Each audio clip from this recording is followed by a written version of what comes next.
Welcome participants. Welcome to this webinar on contact analysis using Ansys Workbench. In this webinar, we'll be looking into the relevant industry problems from aerospace, from automobile, where all we can use the contact analysis, and then the challenges we have in contact analysis, and then the role of Ansys Workbench. So maybe I'll start with the presentation. The agenda first thing we will have is the real world cases of contact problems. So we'll be looking from aerospace industry, automobile, or any other industry in general, where all contact simulations plays an important role. So what are the relevant problems? Then we'll be looking into importance of simulating contact. Why do we need this to simulate contacts? What happens if we do not do that? Then we will be looking into context simulations and Ansys Workbench. So how Ansys Workbench is a helpful tool for simulating contexts. The next will be looking into why context simulations are challenging. So contexts are the biggest cause of nonlinearity in a simulation. So what are the challenges we have in context simulations? And the companies in general, from aerospace, automobile, or wind power, which are the companies which do a lot of simulations, and then the context simulations, and what are the relevant career opportunities you could look for if you have a prior knowledge of these simulations or interest in these simulations. So going to the first thing, the contact problems from aerospace industry. Aerospace or power generation industry. So if you're familiar, this is the aerospace gas turbine, the aviation gas turbine, and here we have a power generation gas turbine. So there is a air intake through the gas turbine, and the shaft rotates, and the compressor is compressing the air, goes to the combustion chamber. Then the turbine expands it. So this is how the thrust produces. So this is a brief of the gas turbine. If we just see one of the turbine blades, so for example, turbine blade here, you could see more clearly on this view. So one of the gas turbine blade, if we take, this is how it looks like. So this gas turbine blade is connected to the disk through this attachment, and this attachment is called as free root attachment. So the complete load transfer, when the shaft rotates or the rotor rotates, turbine rotor rotates, the complete load transfer from the disk to the blade is happening through the contacts. So this so it is very important to model contacts perfectly assess the integrity of this component.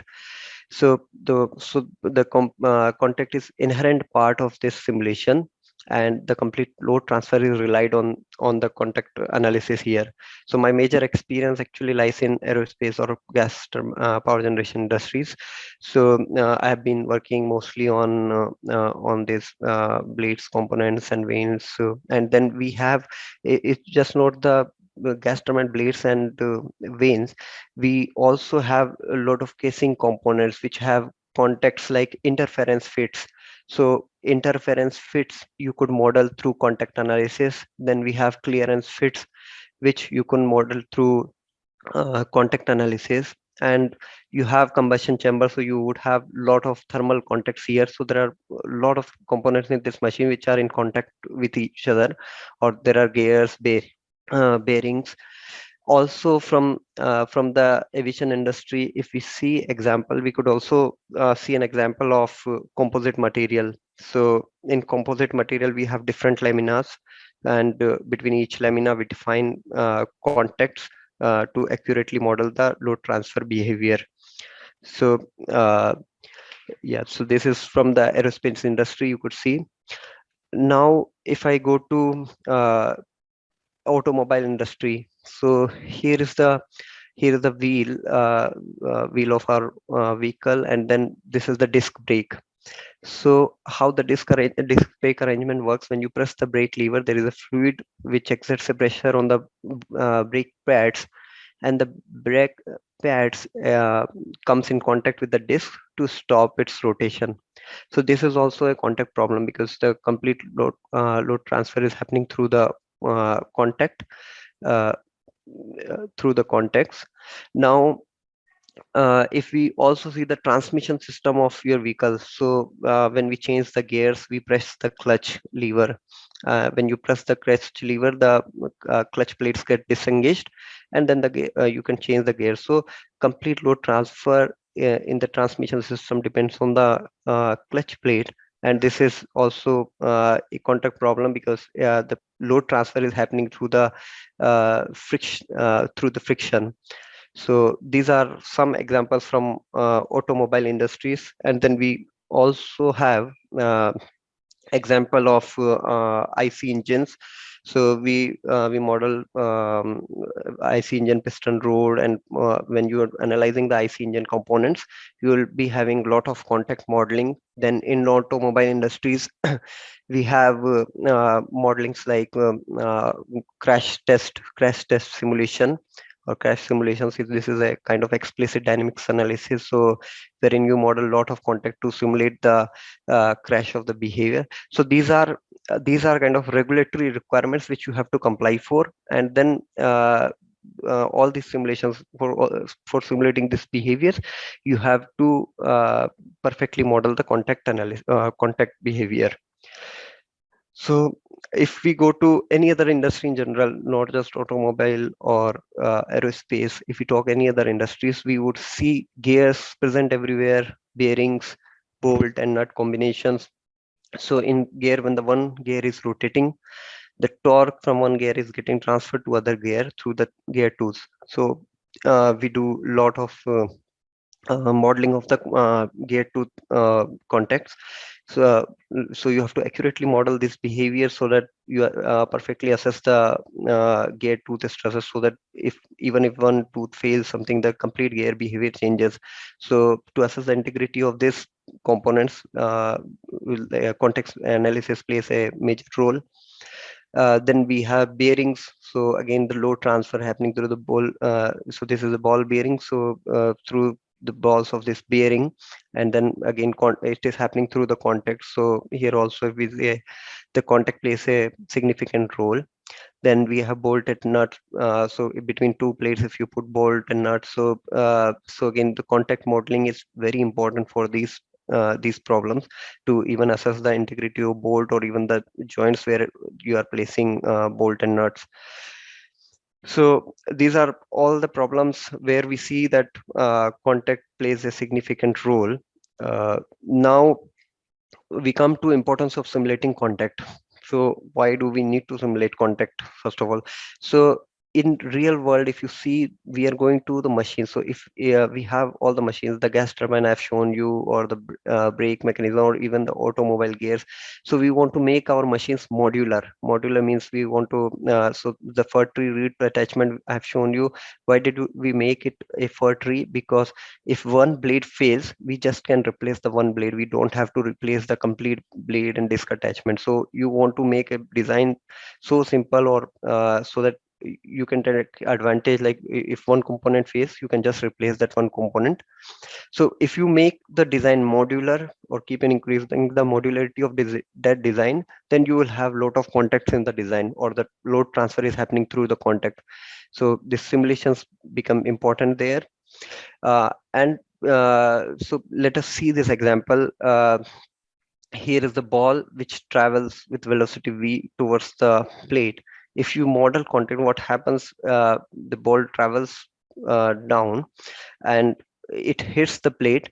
And then if you have modeled the context, it will bounce back. So this is actual physical behavior. The kinetic energy of the ball, you have maximum initial kinetic energy, and then it drops down to zero, and then again regains its kinetic energy. Whereas potential energy, you have zero potential energy initially, and then it goes to maximum when it hits the plate. So this is the behavior you can accurately model if you are modeling the context. If you do not model context, so here is the ball we have. It comes down. If it does not detect the contact between the plate, then what happens? The ball will penetrate through the plate. So this is not a actual physical problem. And why I'm sharing this problem is I was working in one of the important research project, and it was composite structures. So a composite, a different lamina of the composites. So you can imagine the different laminas like this, and then exactly same impact problem I was simulating. So we did a lot of testing in one of the government organization, and after doing testing, so I've been simulating that problem. Now what I could see in my contact force, when this plate hits the laminate, it will detect the contact force accurately, but afterwards the contact force will significantly drop. That means that the your indenter has penetrated the plate or the laminate, so which was not actually happening in the test. So when I could see the root cause of that problem, I did not actually accurately model the context. So and after redefining my contexts or making them accurate, I could see that my simulation results accurately matches with the test results. So we have a publication on that. So so this is the simplest form of that example I'm sharing with you. And it is also important when you model contact, you have to take care of mesh density, and what kind of mesh you are using, and the density of the mesh and biasing. So this comes from the simulation perspective. So uh, now we'll go to why context simulations are challenging. So uh, let us take this example of beam. So if you see this beam, this is imagine this block is not there. This is just a cantilever beam. What happens when you apply a load at the tip of this beam? The beam will deflect simply like this. Now, what is the stiffness of this beam? We can calculate the stiffness of beam. So here the reflection is PL cubed by 3EI. So if you F by K delta U do, then you can get the stiffness as 3EI by L cube. That's the stiffness of this cantilever beam. Now, imagine that this block is there. So this beam hits this block after certain deflection, and the complete stiffness of the system will change. Let us assume that it will not be same as 3 by L cube, which we had as a cantilever beam. It will increase. If let's assume if it's a simply supported beam, it will increase at a 48 EI by L cube. So its stiffness will significantly increase. So what I mean to say is, when you have model to context, or when you have components which are in contact, the stiffness of the system changes when the contacts are detected or not detected. Based on that, the stiffness of the system will change. So that's the reason. So when your deflection is happening, the stiffness of the system is changing. That means stiffness is function of deflection, which is a non-linear problem. So this is the reason contacts are the non-linear problems in simulations, and non-linearity is the cause of all the simulation issues. So contacts are basically the major cause of convergence issues in simulations. So so this is sample force convergence plot from Ansys. So if you see, this is the force residuals we have, and this is the criterion we have to meet. And at the green lines we see, or when we are meeting the criterion, we the sub steps are getting converged. When you see the lines over here, red lines, we are not meeting the convergence criteria. The force residuals are higher than the uh, criteria of convergence. So all this majorly happens in simulations because of the context. So so that's why it's important to model the context accurately. And there are many reasons for this. Could be the meshing of the contact regions, the stiffness of the contacts. So contacts are the biggest cause of nonlinearity, biggest cause of convergence issues in the simulations. That's the key thing from here.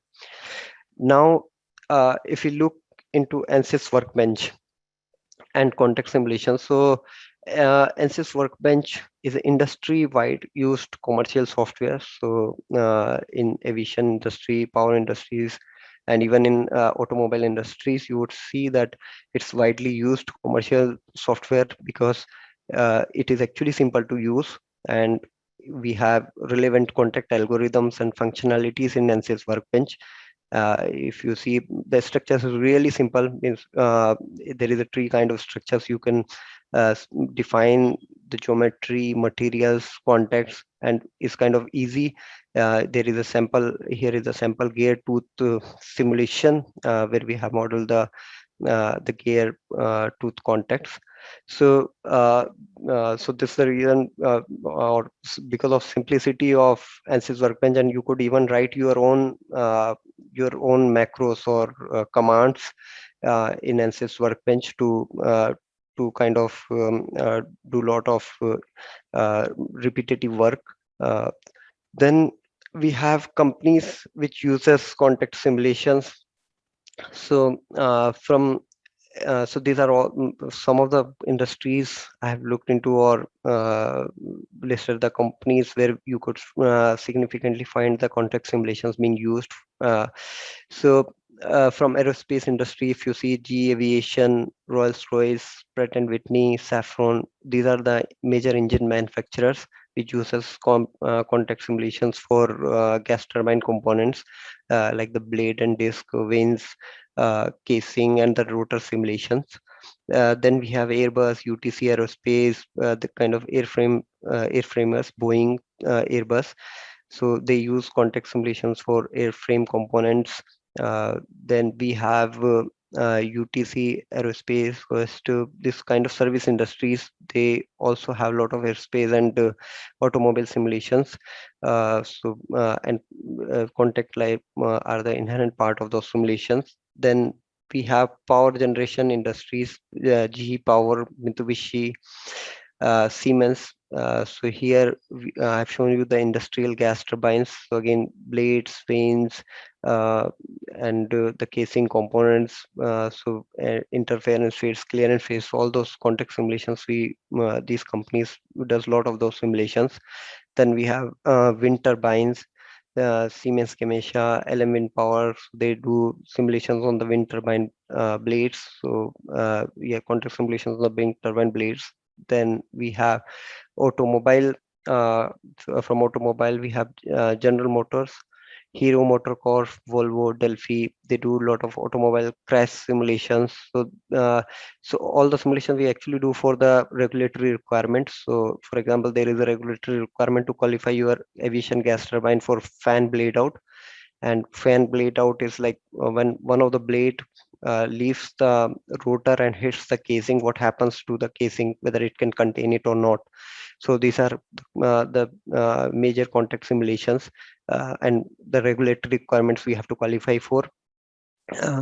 Similarly, in automobile crash simulations, when your vehicle hits or vehicle hits something, so when the crash is happening, so how whether passenger is safe or not, to assess that, these automobile companies do a lot of crash simulations.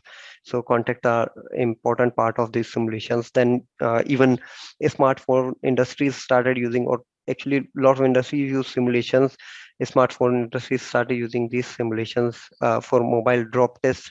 So when the mobile falls, what happens to the internal components?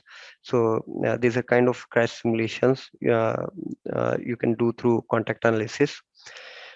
Now comes the so if you see, almost all the major industries today are relying on these simulations, because what happens, because why we are going to the designs which are more and more modular in nature.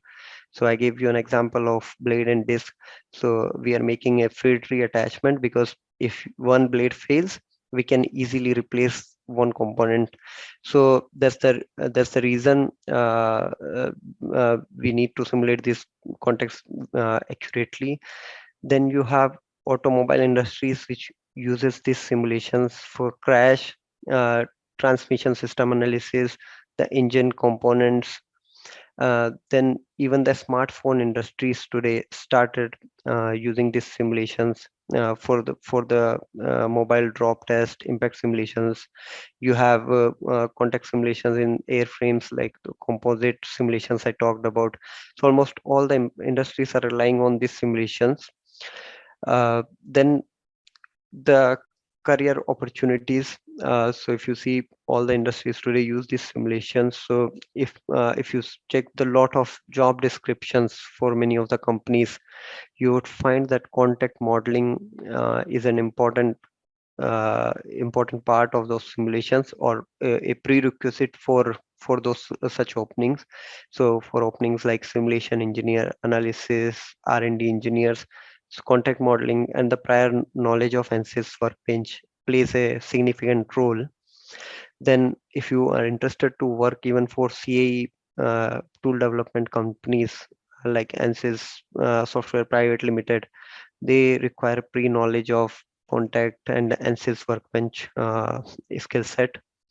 If you are interested to pursue the MS, PhD, so uh, and if you're doing any kind of experimental or analytical work, then you have to validate your experimental and analytical results through simulations. So the prior knowledge of these simulations plays a important role for getting your MS and PhD. Like the example I shared when I was doing research on this composite plate. Uh, so modeling the contact significantly changed my results, or I could actually match the results with experimental data. So that was kind of research project. So if you're doing any MS or PhD work, so having prior knowledge of these simulations is important. So from my own experience, if you are going to any kind of industries or working for these industries, so if you have prior knowledge, you may not struggle during your initial days, because kind of industry is required you to be working from the day one. So having prior knowledge will help you uh, in your initial career. So I think this is all I had from my side.